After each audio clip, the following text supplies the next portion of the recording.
আসসালামু আলাইকুম। আশা করি আল্লাহর অশেষ রহমতে আপনারা সকলে অনেক ভালো আছেন।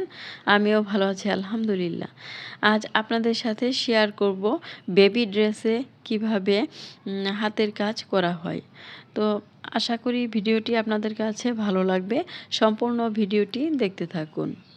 তো এখন আমি পাতা এবং ডালের সেলাইটি করে নিচ্ছি।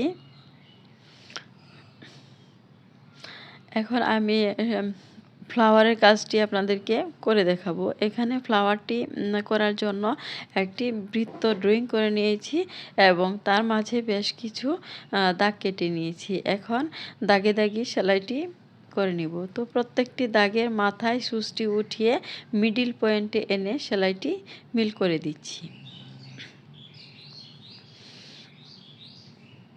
তো এভাবে প্রত্যেকটি দাগে দাগে সেলাইটি করে নিব।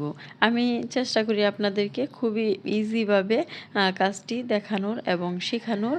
আমি মনে করি আপনারা যদি একটু খেয়াল করে সম্পূর্ণ ভিডিওটি একটু ফলো করেন তাহলে আপনারা কাজটি সহজেই শিখে নিতে পারেন এবং যদি আপনারা একটু বাসায় ট্রাই করেন তাহলে অবশ্যই আপনারা কাজটি করে নিতে পারবেন ইনশাআল্লাহ।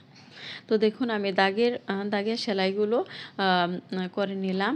এখন আমি একটি সেলাইয়ের গুঁড়া দিয়ে সুচটি উঠিয়ে এখন একটি সেলাই বাদ দিয়ে অপর একটি সেলাইয়ের নিচ দিয়ে ঘুরিয়ে সম্পূর্ণ সেলাইটি করে নিচ্ছি। তো সিজনালি সমস্যা তো এখন লেগেই আছে। তার জন্য আমার গলাটা একটু বসে গিয়েছে। তার জন্য আমি ভয়েসটি দিচ্ছি, হয়তো অনেকের বোঝার সমস্যা হচ্ছে, তার জন্য আমি আন্তরিকভাবে দুঃখিত। তো দেখুন এভাবে ঘুরিয়ে সম্পূর্ণ কাজটি করে নিচ্ছি।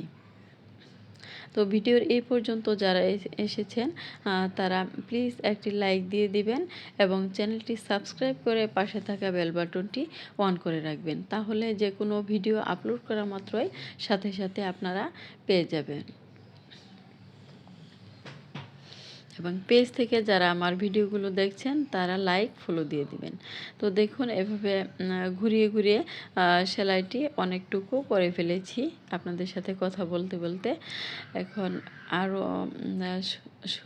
সুতাটুকু শেষ হয়ে গেছে। এখন পরবর্তীতে আবার কিভাবে কাজটি করে নেব তাও আপনাদেরকে একটু দেখিয়ে দিচ্ছি। যেখান থেকে আমার সুতা শেষ হয়ে গিয়েছে ঠিক সেখান থেকে সুচটি উঠিয়ে পরবর্তীতে সেলাইয়ের কাজটি করে নিচ্ছি। এভাবে যে গ্যাপটি পড়েছিল সেই অংশটি আর বোঝা যাবে না।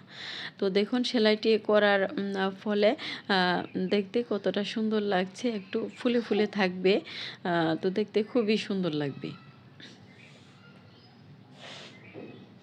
তো ভিডিও সম্পর্কে যদি আপনাদের কোনো মতামত থাকে তাহলে কমেন্ট সেকশনে লিখে জানাবেন। এখন আমি মিডিল পয়েন্টে অরেঞ্জ কালার সুতা দিয়ে 3টি পেঁচ দিয়ে সেলাইটি আটকে দিয়েছি। এখন কলির কাজটি করে নিচ্ছি। এখানে আমি 3টি পেঁচ দিয়ে সেলাইটি করে নিচ্ছি। সুচটি একটু উপরে উঠিয়ে 3টি পেঁচ দিয়ে সেলাইটি নিচের দিকে আটকে দিচ্ছি।